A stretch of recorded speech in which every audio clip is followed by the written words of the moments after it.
And welcome, and thanks for joining me here, the wonderful world of wealth tech, in the WM Today podcast. I'm your host, Craig Iskowitz, and I run a consulting company called Ezra Group. We help wealth management firms and wealth tech vendors make better business and technology decisions through our advice and research. On this podcast, I speak with some of the smartest people in the industry who are on the leading edge of both technology and innovation. And before I forget, please subscribe to this podcast and leave us a 5-star review on iTunes. I would really appreciate it.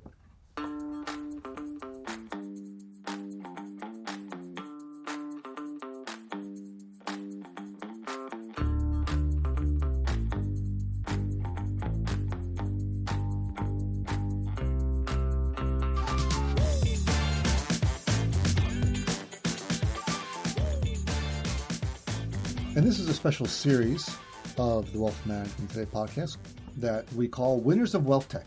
It's a special series where I interview leaders of the industry and disassemble their habits and traits that have enabled them to achieve their success, as well as try to extract nuggets of wisdom and best practices to share with all of you.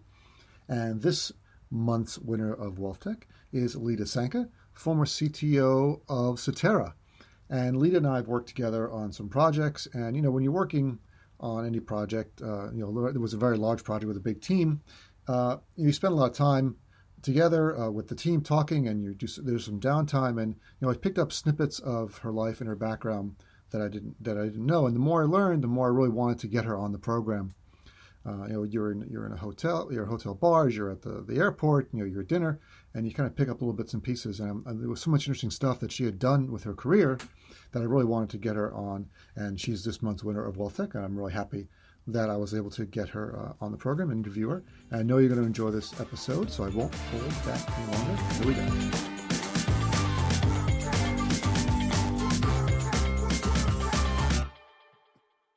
And I'm happy to present my guest on this special episode of Winners of Wealthtech.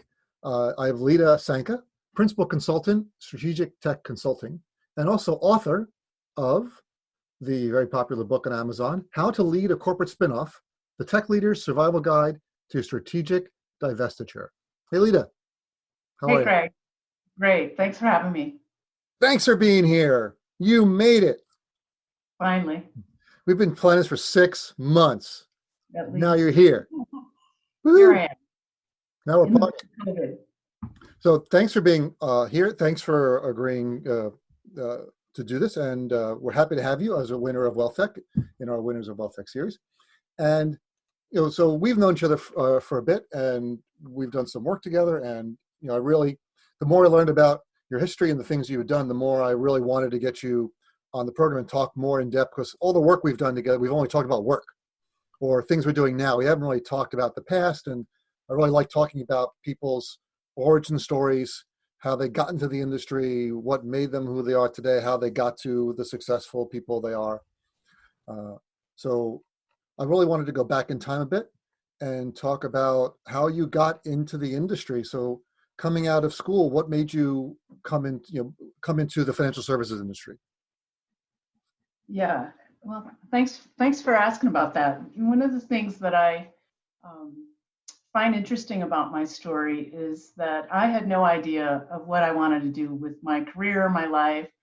When I think back to childhood, my parents and we never sat around and talked about going to college. We never made plans. The most I ever thought was, like every other 8th grader, that maybe I'll be a veterinarian. I loved pets. So a very different roadmap for you. So how do you go from there to here is always a fun story. So it really happened with some synchronicity. It's junior year in high school, 1983, was sitting there. It wasn't even a remarkable teacher who was influential in my life in any way. And he started talking about how there was such a need for computer programmers.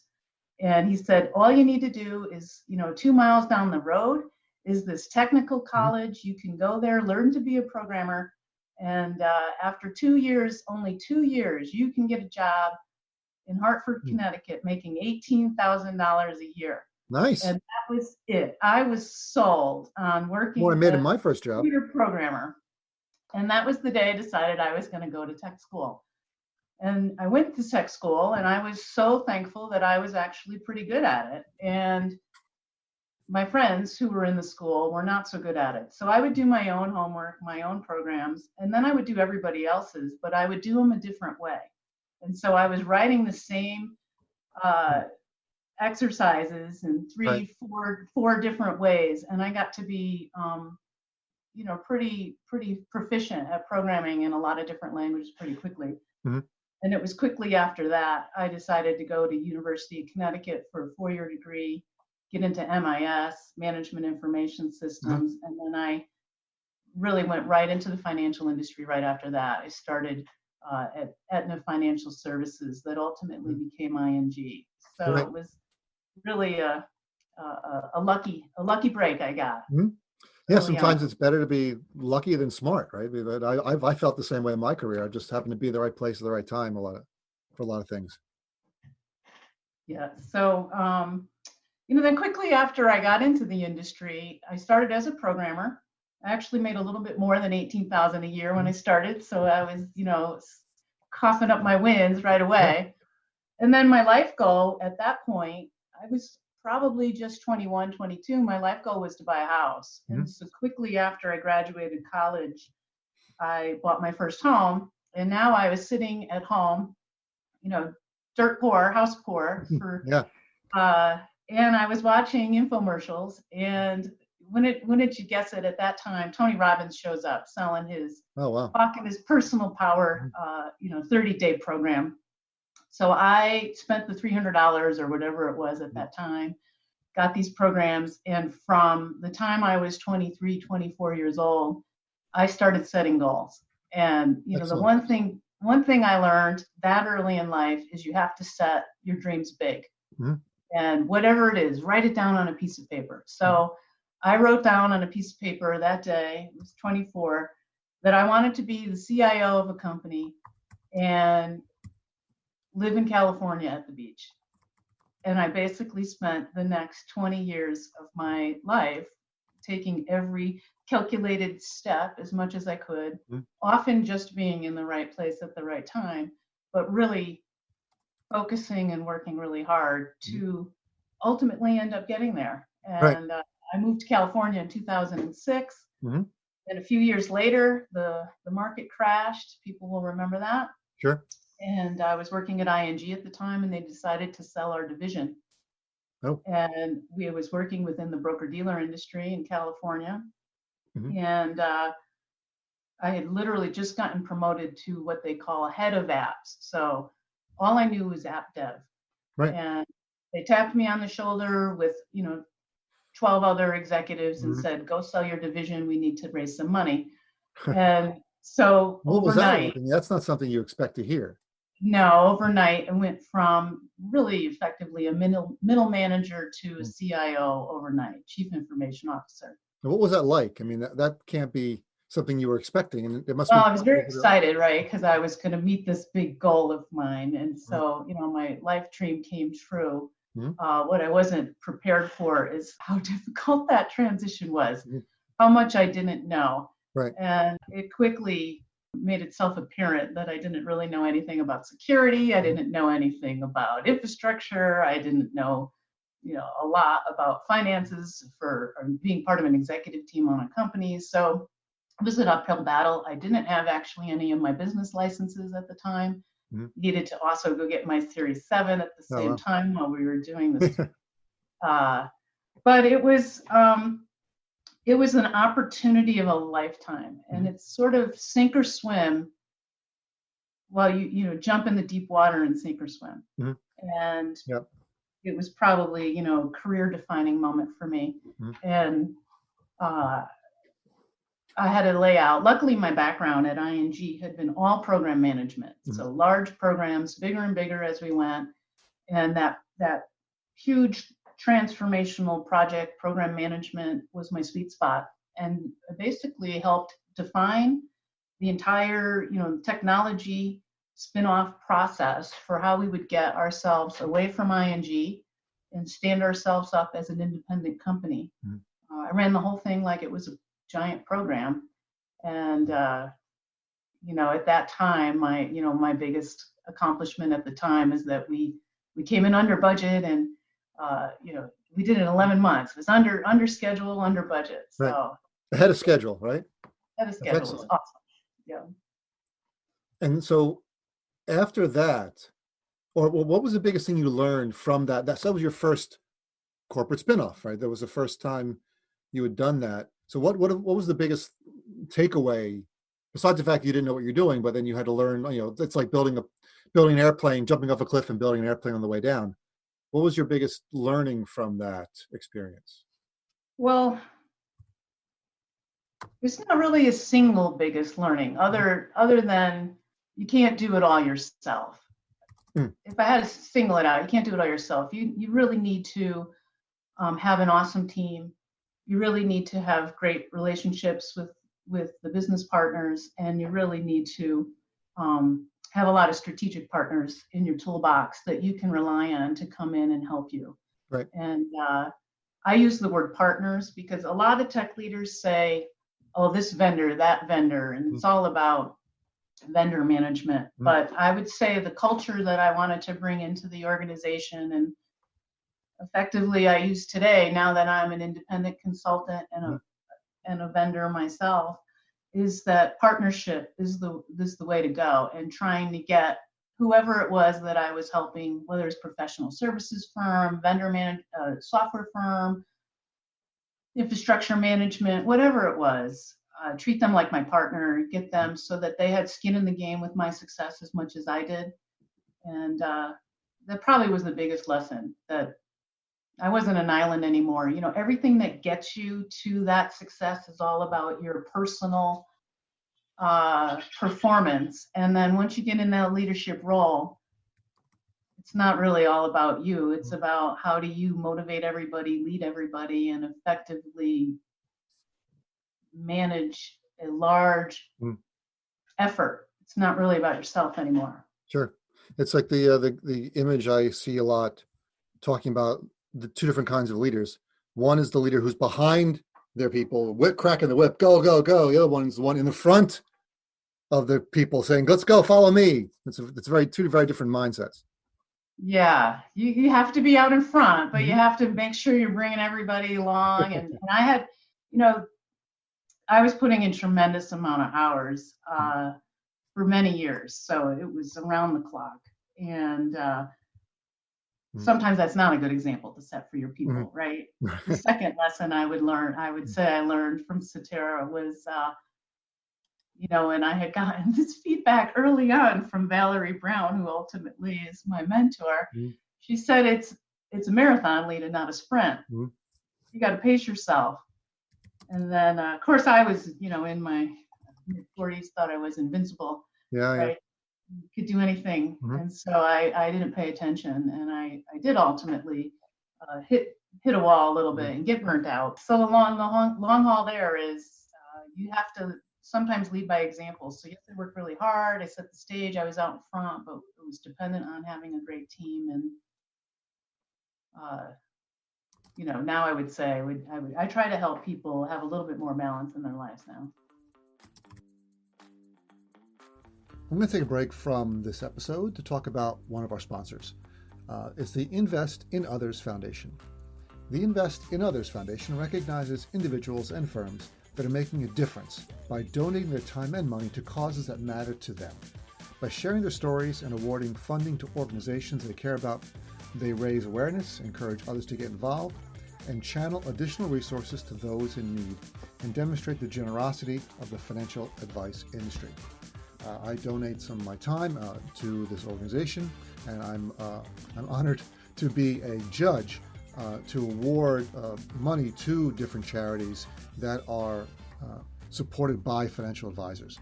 And there's lots of charities available. There's local charities, there's national charities. So donating money to the Invest in Others Foundation, you're able to help people not only in the U.S., but all around the world. The website is investinothers.org. Please go there and donate whatever you can. I know they would appreciate it, and you will feel better about it. Yeah, that's an important aspect, especially now people are realizing how important the work-life balance is. So I think you're a bit ahead of the curve. Yeah, it's hard. I mean, there were a lot of things, and even if you think in the last 10 years, they start talking about, well, the emergence of, you know, tech everywhere, wearable devices, everything. They Mm-hmm. say, it's more about integrated life. And so, I totally agree. It is integrated life, but you have to have your go-to things that really allow you to recharge. So by balance, I don't mean you get to work 35 hours a week. By balance, I mean you have that thing that gives you peace, whether it's your family or whether it's a hobby or whether it's your exercise or whatever is that release for you. Um, that's really what I mean. Is trying to make sure that there's more than one important thing in your life. It's more than just getting ahead in your career. Indeed. So let me go back a little bit. One question I forgot to ask. So I have a degree in computer science. So I started as a programmer as well, and there were very few women in our degree program, and there were very few women programmers I met at the time. Even though actually, as a percentage of programmers, there were more back then than there are now. For some reason, the percentage of women programmers has not increased. Did you feel anything different, or did you feel that you were sort of alone when you came out of school and you started as a programmer at a big financial services firm as a woman? I didn't feel alone as a woman. I didn't see it as a gender difference. I just didn't see it. I did realize a little later on, about maybe 10 years in, that there were some ways of interacting with other people that men had that I didn't have. So I didn't feel uncomfortable, but there were things that I didn't know about. Simple things that you don't even think about. So we'd come into a meeting and I was working really closely with this guy, and when another man walked into the room, he would immediately stand up, walk over and shake the guy's hand, and I at first did it, and none of the women would do that, and he wouldn't do that with any of the women either. So early on, I learned by mimicking this guy. I'm like, oh, I should be doing that. And so, but it's not like somebody ever told me that. It's not like, but it was uncomfortable. I didn't learn as growing up, you shake hands with people. That wasn't, I mean, maybe that's a given today, but back then I didn't learn that. And that was something I learned sort of on the job that helped me over time get a voice. I like to sometimes talk to people when I'm doing motivational speaking, or tell people, they often don't believe it, but there was a time in my career where I had a hard time speaking up in meetings of just like 4 or 5 people. What was that? I don't know, it's a confidence issue, I guess. And you have to break through that at some point. But I don't think that's any different for women than it really is for men. How did you overcome that issue about being able to speak? I would just push myself. So, I always set those goals. That old Tony Robbins, how do I want to behave? Yay, Tony. Fake it till you make it, I guess. I would push myself, and eventually it became habit, right? So, there's the saying, I don't know it exactly, but Lao Tzu said, be careful of what you think, be careful of your thoughts, they become your actions, be careful of your actions, they become your thoughts. They turn to habits. They become your habits, whatever that is. But it's true of positive stuff too. Like if you put all this positive stuff in your head and you put all these positive self-talk, which is what I always used to do, and you could do it, you can pump yourself up, you can shake hands, you can be that, and over time it just became natural. Yeah, again, you're ahead of the curve. I think those books came out later about the power of positive thinking and self-reinforcement, and there's a lot of that. Yeah, I was crazy. I had an hour commute from this house I bought to work in Hartford, and I had all these Tony Robbins tapes, and over again I would nonstop listen to everything he said on the way to work and practice all these techniques.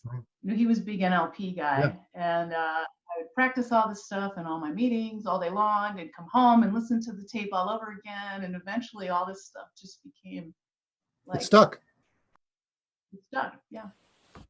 Practice. Everything is practice. That's for sure. So we're talking about Cetera, and you mentioned Valerie Brown, who's a wonderful person, really super smart. At least I was lucky enough to work with her a little bit, or work for her as a consultant on a project. So got to know her. And when you said she told you, Leda, that it's a marathon, not a sprint, but you didn't listen, and you got burned out. Yeah. So what did you do to get unburned out? How did you recharge and refresh yourself? Yeah, we have to fast forward a number of years. So I worked really closely with Valerie, and I was an executive at Cetera for about 6.5 years. Ultimately, in the history of Cetera, there was a sale of a company from Lightyear Capital to RCS Capital. At some point, I like to tell this story too. It's more about myself, Craig, so I'm sorry. This whole thing is about you, Leda. Come on. Yeah. So I was not actually excited about my work anymore. We were not spending money. I was not working on the types of projects I wanted. One of my paths to burnout was to hire my successor, who I loved. It was Mook Mehta. We got along terrific. But it just wasn't feeling the same passion and energy that I had when I was at the helm and leading the organization through significant transformation. And so I was out on Friday afternoon. I was out walking on the beach because I did ultimately get my house on the beach in California. All and right. I was on mile 7 of a 10-mile walk because I was just trying to figure out what I wanted to do. And I decided right there that I was going to retire. So I was 49, and, I wasn't the only one who was involved with me making that kind of decision. Kind of worked out the details with my partner at the time. And I went in a Monday and I retired. And so I took a couple years and sort of went on a soul searching. Really within another week, I happened to be at a Deepak Chopra event, and he was teaching us how to meditate. And I had, whether it was the euphoria of letting go of work or the responsibility or whatever it was, I had a overwhelming spiritual experience at the Deepak Chopra Center in California, and decided that meditation was like the secret way of life. And what had I been missing out on all this time? And so I ultimately spent about a year and a half traveling around the world. I went to visit a lot of different countries, meditated my way around. I became an instructor for Deepak Chopra to teach meditation to other people. And I started retraining myself in terms of being executive and a life coach. And then ultimately, I stumbled across how do you grow your own consulting company. And I went to a workshop, and the secret to growing your own consulting company at that time was that you have to write a book. Right? What are you an expert at? And at this point in time, the advisor group had called me up, and I had done some consulting work for them as they were in the process of spinning off from AIG. So I was able to go over there and leverage, a lot of the skill sets and the things that I learned at Cetera, and I did it a second time, but now as a consultant. And so when I'm in this workshop and they're like, if you want to be a consultant, you have to be an expert at something. And I was like, I'm not an expert at anything, I'm just the IT lady. And then ultimately what I figured out is that I am an expert at running huge, large transformational projects. I know how to do it. I know how to bring structure. I know how to bring order to the chaos. And I know how to lead a lot of people through that. And so ultimately I decided I would write the book, to just give myself a little credibility and some confidence. Because confidence is the theme. I needed to I'm noticing that. No matter how successful you think you are, some people, maybe everybody, I don't know. There's always that little voice that could nag you in the back that says, am I doing everything right? Am I doing the best I can? So ultimately, to answer a long story, I retooled myself. I started consulting. I traveled, and the spiritual experience that I had at the Deepak Chopra Center changed my values overnight. So I literally was a different person. And it took me a little while to get my sea legs back, I'll call it, so to speak. And I've recently started working with Advisor Group again as a consultant, helping them with a large technology transformation project that they have going on. And for someone who's retired, I'm surely working a lot. I noticed that. So I still like to hang on to that label, like, oh, I'm I'm glad retired. I could tempt you out of retirement for my project last year. Yeah, well, we worked together, and that really just kind of got me excited about working again. So I really appreciate I have that effect on people. But now I bring this new centered, different perspective really to everything. Right. And the little thing that would trigger me before when I was approaching burnout, like, this doesn't bother me. As you know, I'm not going to say I don't get my feathers ruffled once in a while, but it's just not the same. You know, I used to think that the spinoff from Cetera, to become Cetera was my biggest accomplishment. Right. And frankly, it's coming back. Yeah. Yeah. So that's coming back now is the biggest accomplishment. And so how did I overcome the burnout? I just took time for myself, invested in myself, and found myself again. That's great. That's actually great advice for people to go find themselves. But I wanted to go back to Cetera. So you became a CIO, which was your goal. So you made it there. And then you transitioned to CTO. What was some of the biggest challenges you faced in those roles at Cetera? A growing broker-dealer, they had 5 or 10 broker-dealers, right? So there was a lot going on, a lot of change, and a lot of things happening at the time. So what was some of your biggest challenges you faced there? Well, as the CIO, the one thing I felt would be the secret to my success was to be really close to the customers. So I spent a lot of time out there talking to the field. I visited many advisor offices. I don't know, if I said 100, I probably would be short of how many I actually visited. I would go to we had multiple firms, so I would spend a lot of time at all the conferences. And this is really on top of the day job, right? Because my job wasn't sales, I was the CIO. But I wanted to have a really intimate knowledge with the advisors and what they needed, what were their pain points. Not every single thing an advisor ever wanted would be something that we could run back and do. There are budgets, there are constraints, there are capacity issues in the organization around how many projects you can work on at the same time. People don't often remember that. It's not just about, you don't have unlimited money and unlimited time. So it's the hardest part was constantly keeping up with the changing trends in the industry. So things were really taking off. Mobility was really in its infancy early on there, and figuring out how to become a player in that space. And then really convincing that was the right priority for the firm to spend the focus.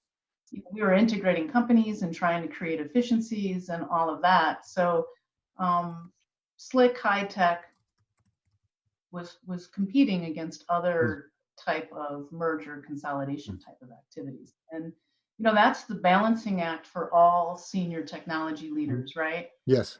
How do you find that balance? You have to stay ahead, you have to be innovative, you have to become fresh. And in an industry like ours, with so many fintech firms, right? The advisors are out there and they're running to these conferences. They're interacting with fintech firms directly, and so the firms are creating a pent-up demand with advisors. And to be responsive to advisors, they're constantly, "What have you done for me lately?" Sure. Right. So you have to constantly be rolling out new things, and they have to know you have a vision of where you're going, a roadmap, and then they have to have trust in you. So you have to. They can tell the difference. Any client can tell the difference when someone's just. But they're just saying the words, the platitudes. Sales job versus. Yeah, they don't really mean it. They're just throwing out the words that they think you want to hear. Yeah, and so I would say, that's the balancing act that I had at Cetera. And then in the CTO position, as Moo came on and was the CIO, my role was to try to help us formulate some standardized practices in the organization around vendor management and trying to create a cadence around road mapping in our products and really try to introduce product management as a competency in the organization. And the biggest challenge there is in a lot of organizations, I know, think about it today, is big companies work on projects, and shifting from a project management to a product management focus when it comes to internally developed software is a shift. It's constant. You have to have a constant pipeline of enhancements, a constant pipeline of changes. It's a different mindset, and not all companies are ready to tackle that change. So you said the biggest challenge was keeping up with industry trends. And what would a tip be for other CIOs? A tip for staying fresh, up to date with industry trends? Well, I did a lot of reading. I'm sure everybody does a lot of reading. I went to a lot of conferences, which just added to the overall pace. What I would do now is I'd have a technology innovation leader on my team, so that I wouldn't have to be personally trying to juggle that balance, and I would have product management as a competency, so that would be the number one thing I would try to do, is introduce product management and start having those innovative field-facing people doing the ones and really thinking about not. Again, I didn't have to do it all on my own, but early on in the leadership position, I felt like I had to catch up and do some of that myself. What about, so one thing I wanted to bring up was a story you told me, and I think it's really, really helpful, about you were buying up companies when you were at Cetera at a pretty quick pace, and you were leading that with someone else. I apologize, I can't remember her name. Where you had a process where you'd go into a new, broker dealer you were buying, and you had a whole process for integrating them or evaluating whether they'd be a good fit and how you could turn them around. Can you do a quick couple things about that? How you learned that, or how you made that into a process of evaluating firms that you went to look at? Yeah, well, I'd have to give a big shout out to my friend and partner in crime during that time period, Cindy Hamill. Sorry, Cindy, I couldn't remember your name. I apologize. Chief Strategic Officer at Advisor Group, and she and I, and obviously we had teams of people helping on this too, but she and I led the effort often when it came to modeling the portion of the portfolio. If we looked at a potential acquisition, we'd go in, we'd have full day session, we'd whirlwind deep dive through all operational and technology areas in the organization, and we sort of powwow afterwards, and we'd be able to pretty much tell with a repeatable process whether it was a good fit, what the gotchas were, where we had a process. We were able to tell pretty quickly what we think the cost would be, what kind of efficiencies we would find, and we got into a rhythm. I would say we looked at, she would probably correct me because she knows some of these details better than I would. I would say we looked at 14 different firms in a very short period of time, and then we ended up acquiring or doing some kind of strategic relationship with at least 4 of those during that time period, is how I would say. That's impressive. And then we had to execute on that, but we proved that we can spin off from ING so quickly and under time, under schedule, under budget. So now let's do the opposite. Let's buy them and bring them in. Yeah, if we came in and we said, "Oh, we're going to buy them and integrate in this way," we had a lot of credibility back then in terms of the repeatable process. And when you could do that with just one day's evaluation. Yeah, we might have done 2 days. It might have been like 1 day ops, 1 day tech, depending on how big the firm was. Still good. Not to say we wouldn't have due diligence, things to look at ahead of time that prepped us. But yeah, it was these 2 days, 1 day, 2 days on site that really got us what we needed. And how do you feel about those 4 firms you acquired? Did those all go smoothly? Every time you do an acquisition, there's always some hidden Easter egg that you didn't find. And I'm not saying that in a positive way. Easter egg? I don't know if it's Easter egg. Easter Maybe more egg, like a landmine? Yeah, there's some little gotcha speed bump. I like to There's nothing you can't overcome though, right? Not a single issue. I mean, there's always a way. I guess that's probably, there's always a way. Nothing is ever impossible. But, every acquisition, you put it together and there's some kind of gotcha. But it's just kind of, that's the thing that, I worked really effectively well with Cindy Hamill when we were in that time period, because we could brainstorm and overcome any obstacle together, us and our teams. We would just do plain old decision making, right? What are their options? What are the pros? What are the cons? How are we going to do it? Yeah. So that's yes, but we could go in on any day and come up with a plan.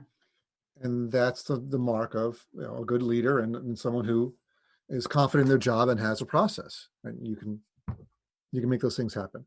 So I wanted to transition a bit from the LinkedIn phase of the conversation to more of the personality phase. So these are some questions I like to ask other winners of Wealthtech to try to learn more about you in terms of what motivates you and what makes you tick. And I know you shared some of that already. Thank you very much. But here's a good question. So now that you're a consultant, it's different than being, what your role as a CIO and CTO of a multi-billion-dollar organization with thousands of advisors. How do you stay motivated now? What's your secret?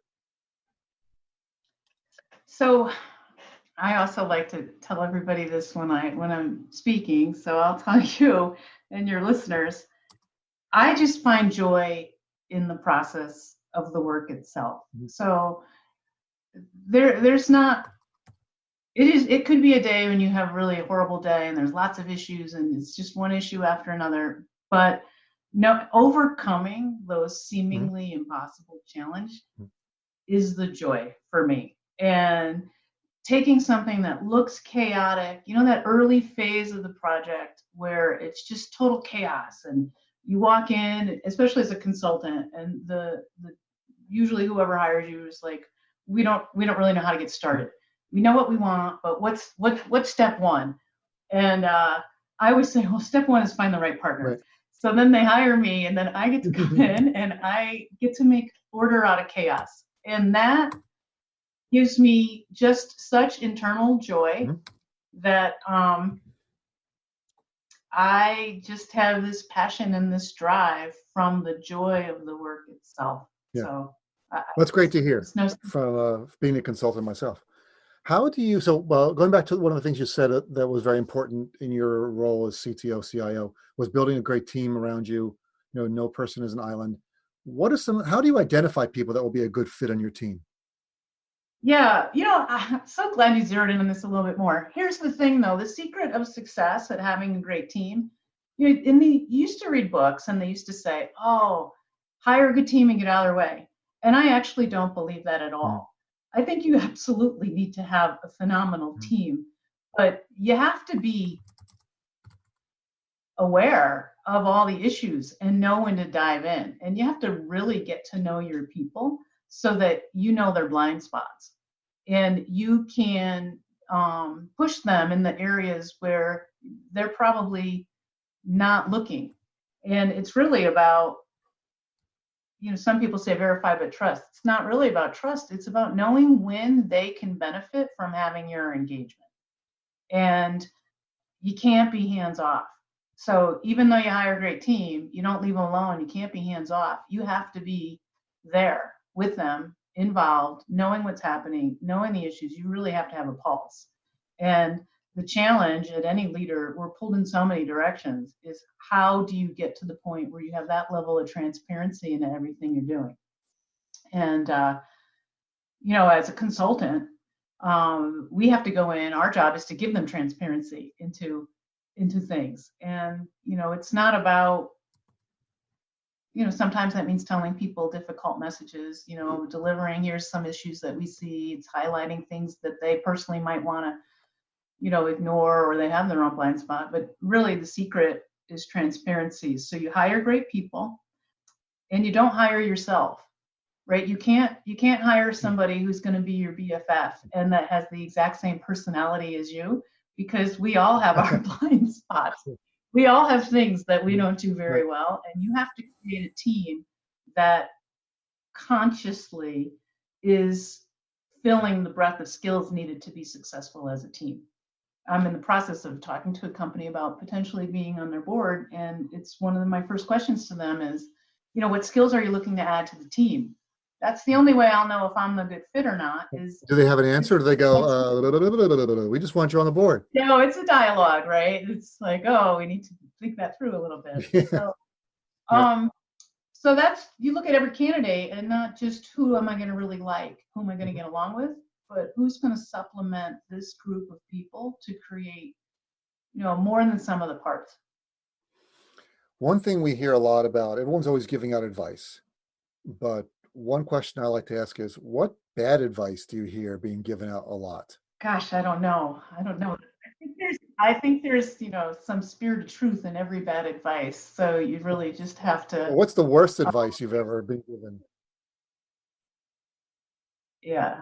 Don't worry about it. He's got it. What's bad advice you heard that has truth in it, but it's still bad right? advice? So if someone says, don't worry about it, I got it. Well, then I start to worry. Indeed. What would your close friends say that you are exceptionally good at?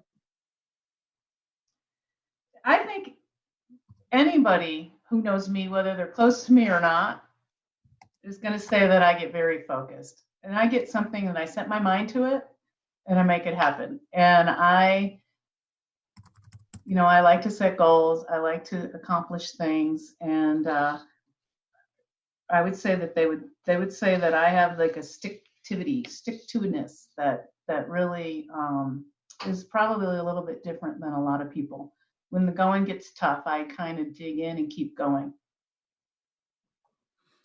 Do you gift any books to people? And if you do, what book have you gifted most Yeah, often? well, I have a new book that's not really an IT book, not a wealth management book.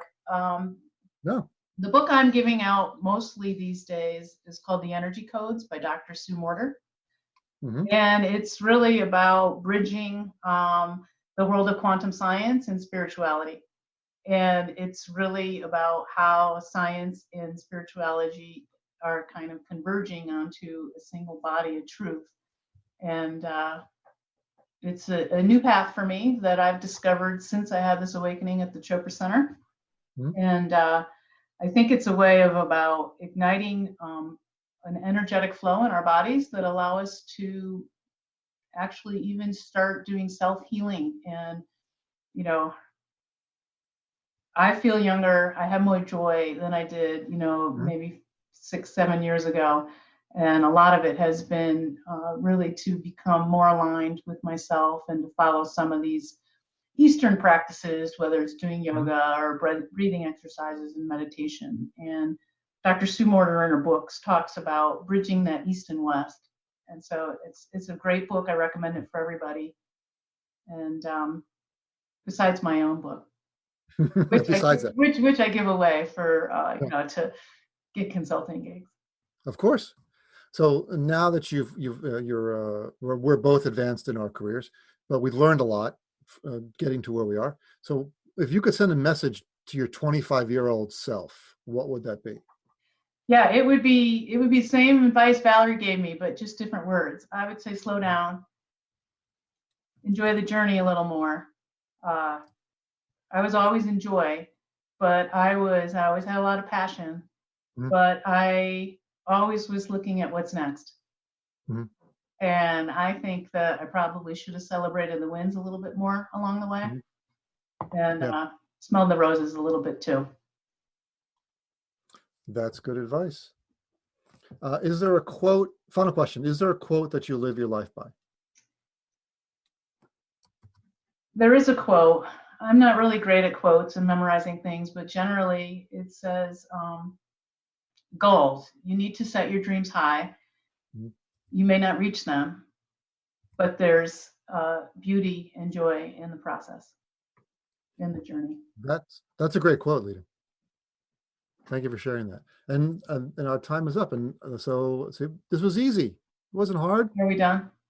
We're done. Thank you so much. It was great. I really enjoyed talking to you. I'm so glad we got this finally recorded. We'd had a lot of these conversations in airports and around at client offices, but I wanted to get it down because I thought you have a lot to share, and I really love your story and really learn a lot. I know I learned a lot from you in just the short time we were working together. So I wanted to share, I wanted to get some of that out to other people to share that. So thanks so very much for being here. Yeah, thanks for having me. Hey, it's Craig again. And I hope you got as much out of that episode as I did. I really liked talking to Leda. We could have gone on another hour, but we cut it short. I wanted to remind you of a few things. Please go to Amazon.com and buy Leda's book, How to Lead a Corporate Spinoff, The Tech Leader's Survival Guide to Strategic Divestiture. It's available there, and you can get it overnighted to yourself anytime and be reading it by the weekend. Remember to subscribe to this podcast and please share this episode on your social media so others can listen to it. And we'll see you all again next time.